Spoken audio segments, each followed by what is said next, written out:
ابھی جب ہم ریسکیو اور ریلیف آپریشن بھی کر رہے ہیں، ابھی بھی وہ جاری ہے،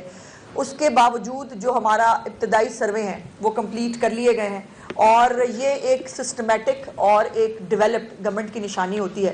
جس کے اندر یہ میرے پاس یہ پوری شیٹس موجود ہیں جو چیف منسٹر صاحبہ کو پریزنٹ کی گئی ہیں، جس کے بعد جو ریلیف پیکج ہے وہ چیف منسٹر صاحبہ نے اناؤنس کیا، جس کے اندر جو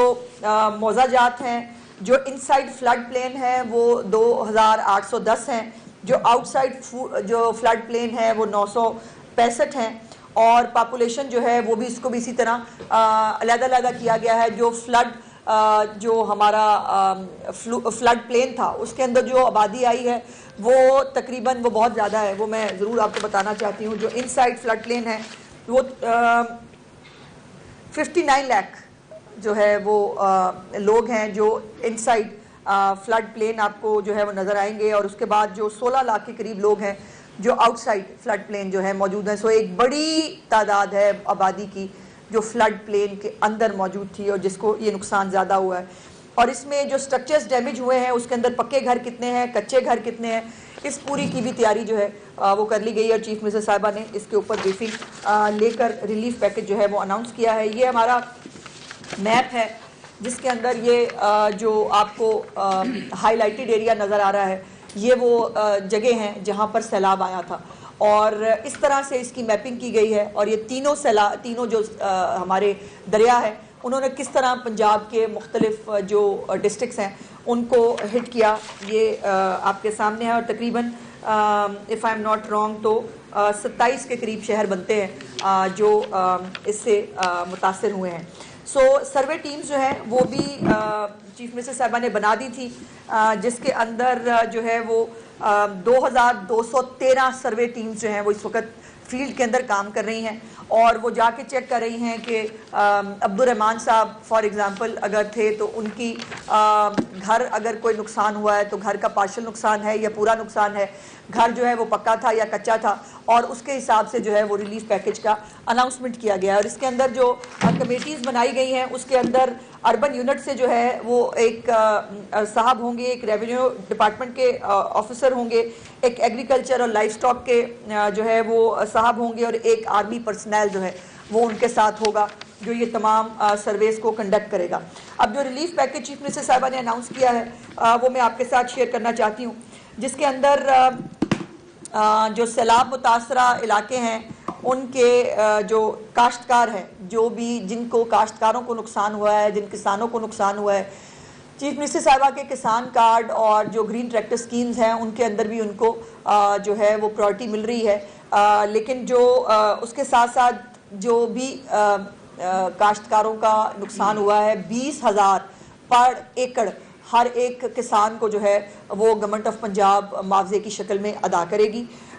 اس کے ساتھ جو مکمل گھر، اگر پکا گھر کسی کا مکمل گرا ہے تو اس کو 10 لاکھ روپیہ جو ہے وہ معاوضہ ادا کیا جائے گا۔ اس کے ساتھ ساتھ جزوی طور پر جو گھر گرا ہے اس کو 5 لاکھ روپے کا معاوضہ ادا کیا جائے گا، اور جزوی گھر میں کچا گھر بھی شامل ہے، جس کے اندر جو کچے گھر تھے ان کو بھی جو ہے 5 لاکھ روپے کا جو ہے وہ معاوضہ ملے گا۔ گائیں اور بھینسیں جو ہے ان کے زر تلافی کے طور پر 5 لاکھ روپیہ جو ہے اگر کوئی گائے اور بھینس جو ہے وہ اگر متاثر ہوئی ہے تو اس کو ملے گا، اور جو چھوٹے جانور ہیں اس کے لیے 50,000 روپیہ چیف منسٹر صاحبہ نے اناؤنس کیا ہے۔ سو یہ لیکن ایک بات اس کے ساتھ ساتھ یہ ضرور کہنا چاہتی ہوں کہ یہ تمام جو اس وقت معاوضہ اور یہ ریلیف پیکج جو چیف منسٹر صاحبہ نے اناؤنس کیا ہے، یہ سب گورنمنٹ آف پنجاب کے اپنے پیسے ہیں، نہ کوئی بیرونی مدد مانگی گئی ہے، نہ بیرونی امداد کا ہمیں انتظار ہے، نہ وہ کسی کو جو ہے وہ کسی کی طرف دیکھ رہی ہیں۔ وہ کہتی ہیں کہ تمام تر پنجاب کے وسائل جو ہیں وہ اگر ان لوگوں کے لیے نہیں لگانے تو پھر ہمیں کہاں لگانے ہیں۔ لیکن اس کے ساتھ ساتھ یہ ایک اور بڑی بات جو میں آپ کے ساتھ شیئر کرنا چاہتی ہوں کہ پورے پنجاب کے اندر کہیں کوئی ترقیاتی کام نہیں رک رہا، تمام ترقیاتی کام جس پیس کے ساتھ، جس سپیڈ کے ساتھ جو ہے ہو رہے تھے، کسی پروجیکٹ کو نہ ڈراپ کیا گیا ہے اور نہ کسی کے اوپر کام روکا گیا ہے۔ اور جو یہ اپنی چھت اپنا گھر ہے اس کے اندر بھی 80,000 گھر الحمدللہ اس وقت زیر تعمیر ہیں، جس کے اندر بہت سارے ہزاروں گھر جو ہے وہ بن بھی چکے ہیں، لیکن انشاءاللہ تعالی دسمبر تک جو ہے اس کی تعداد 1 لاکھ تک بھی جائے گی۔ تو یہ تمام گھر بھی جو ہے وہ اپنے طور پر جو ہے وہ ہو رہے ہیں، لیکن دوسری طرف سیلابی سیاست بھی ہو رہی ہے، اور سیلابی سیاست جو لوگ کر رہے ہیں ان کے لیے میں صرف جو ہے وہ دعا کی امید کر سکتی ہوں. اچھا میم یہ رہنمائی فرمائیں کہ ایک طرف تو بہت بڑا فلڈ ہے جس کو سپر فلڈ کہا گیا ہے، لیکن اتحادی حکومت کی جانب سے ہی، یعنی میں مراد پیپلز پارٹی سے ہے، پیپلز پارٹی کے کچھ رہنماؤں نے بڑا تنقید کا نشانہ بنایا ہے کہ اگر گورنمنٹ بر وقت اقدامات کرتی تو شاید اتنا بڑا ڈیزاسٹر نہ ہوتا. تو اس کو کس طرح سے رسپونڈ کرتی ہیں؟ اور اس کے ساتھ ساتھ آپ یہ رہنمائی فرمائیں کہ آپ نے کہا کہ پنجاب صرف اپنے وسائل سے کرے گا، کیا وفاق سے بھی کوئی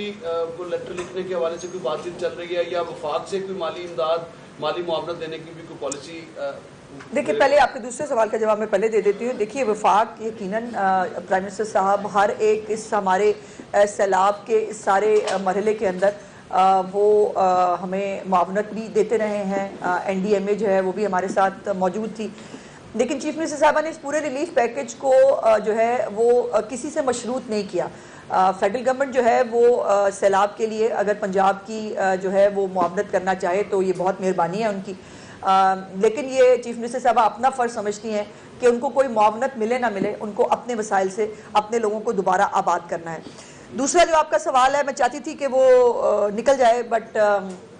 گزارش یہ ہے کہ میں زیادہ معتبر سمجھتی ہوں بلاول بھٹو صاحب کی اسٹیٹمنٹ کو، جنہوں نے چیف منسٹر صاحبہ کی تعریف بھی کی اور کہا کہ بہت اچھی مینجمنٹ ہو رہی ہے. میں زیادہ معتبر سمجھتی ہوں یوسف زادہ گیلانی چیئرمین سینٹ کو، جو خود ملتان کے اندر، وہ کراچی سے بیٹھ کے اسٹیٹمنٹ نہیں دے رہے، وہ ملتان کے اندر جو ہے وہ خود رہتے ہیں، ان کی پوری سیاست وہاں پہ ہے، اور انہوں نے تمام یہ جو ریسکیو ریلیف کا آپریشن ہے اس کو وہ تمام جو ہے وہ دیکھتے بھی رہے.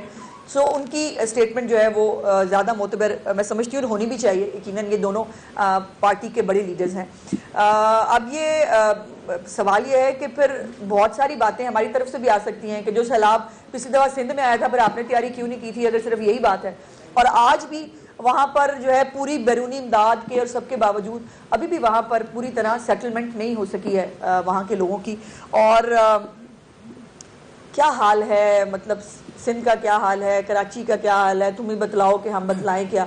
اور شجیل میمن صاحب کو جو ہے وہ ہر وقت ہمیں بھاشن دینے کا شوق ہے، تو میری گزارش یہ ہے کہ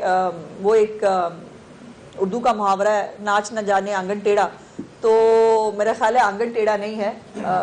ان کا پرابلم. میڈم یہ بتائیے گا، جیل سے بانی پی ٹی اے کی طرف سے جو پہلی دفعہ اس حکومت کو ایک اچھا اقدام قرار دیا گیا جو پاکستان اور سعودیہ کے درمیان معاہدہ ہوا، بڑی مہربانی. کیا کہیں گے؟ دوسرا مشن نور میں کوئی بھی بانی پی ٹی اے کی فیملی کا ویڈیو بیان نہیں ہے، نہ قاسم سلیمانی یا نہ ان کی اہلیہ کا، تو اس پر کیا کہیں گے؟ وہ مشن کامیاب رہا گئے؟ دیکھیں پہلی تو بات یہ ہے کہ پورا 2-3 دن جو ہے وہ اپنے برادر اسلامی ملک کے ساتھ جو اتنا بڑا معاہدہ پاکستان کا ہوا اس پہ خوش ہونے کی بجائے جو سوشل میڈیا کیمپین چلائی وہ ریکارڈ کا حصہ ہے، اس سے کیسے مکر جائے گا کوئی؟ اور اس کے اندر جو ہے وہ پھر یہ کہے کہ نہیں جی والنٹیئرز سے ہمیں تو پتہ ہی نہیں تھا. ان کے اپنے لیڈرز شامل ہیں اور ان کے اپنے یوٹیوبر شامل ہیں جو ان کی پالیسیاں بناتے ہیں اور پروپیگنڈا سیل کو چلاتے ہیں، وہ سب اس کے اندر پارٹ اینڈ پارسل تھے. تو یہ کہنا کہ اب اگر مطلب عقل آ گئی ہے اور اب سمجھ میں آ رہا ہے کہ اس کے بغیر گزارا نہیں ہے، حالانکہ وہ کہاں سے اٹھا لائے ہو وہ خود ہی بتایا تھا محترمہ نے میں باہر آ کے کہ انہوں نے کہا تھا کہ کہاں سے اٹھا لائے ہو. سو اس لیے یہ میں نہیں سمجھتی کہ کسی بھی پاکستانی کو اس کے اوپر کوئی بھی شک ہونا چاہیے کہ ہمارے برادر اسلامی ملک کے ساتھ اور خاص طور پر سعودی عرب جیسی مقدس سرزمین کی حفاظت کا جو ایک ذمہ ہے وہ ہمیں ملنا یہ بہت بڑی سعادت ہے ہمارے لیے. اور جہاں تک وہ مشن نور کی بات ہے، بھائی میں اس قسم کے ٹاپکس کو یوزلی اس پہ بات نہیں کرتی، چونکہ میں نہیں سمجھتی کہ یہ مذہبی ٹچ، یہ اسلامی ٹچ، یہ جو ان کو تو شوق ہے، آپ کو وہ آڈیو بھی یاد ہے جو کان میں کہہ رہے تھے کہ وہ ذرا ایک اسلامی تڑکا تو لگا دے، تو آئی ایم سوری، ہم اسلامی تڑکوں کو جو ہے وہ میں بالکل اس کو مناسب نہیں سمجھتی اور نہ مذہب کو جو ہے بیچ میں لانا چاہیے. لیکن یہ اتفاق کیوں ہوتا ہے؟ میرا سوال اس اتفاق پہ ہے کہ سکوت ڈھاکہ والے دن آپ سول نافرمانی کی کال دے دیں، آپ جو یوم استحصال کشمیر ہے اس کے اوپر آپ جو ہے وہ فساد کی کال دے دیں، 14 اگست دنیا منا رہی ہو، پاکستان منا رہا ہو، آپ اس کے اوپر جو ہے وہ ملک کو بند کرنے کی اور جو ہے وہ لڑائی جھگڑے کے کرنے کی کال دے دیں، اور اب ایک جو ہے وہ ایک متنازع ڈیٹ کے اوپر دوبارہ اس کو شروع کرنا میری سمجھ سے دوبارہ. میڈم جنوبی پنجاب میں یہ جو سپر فلڈ آیا، ایک پارٹی تھی جس نے ہمیشہ جنوبی پنجاب کا نعرہ لگایا، اور جب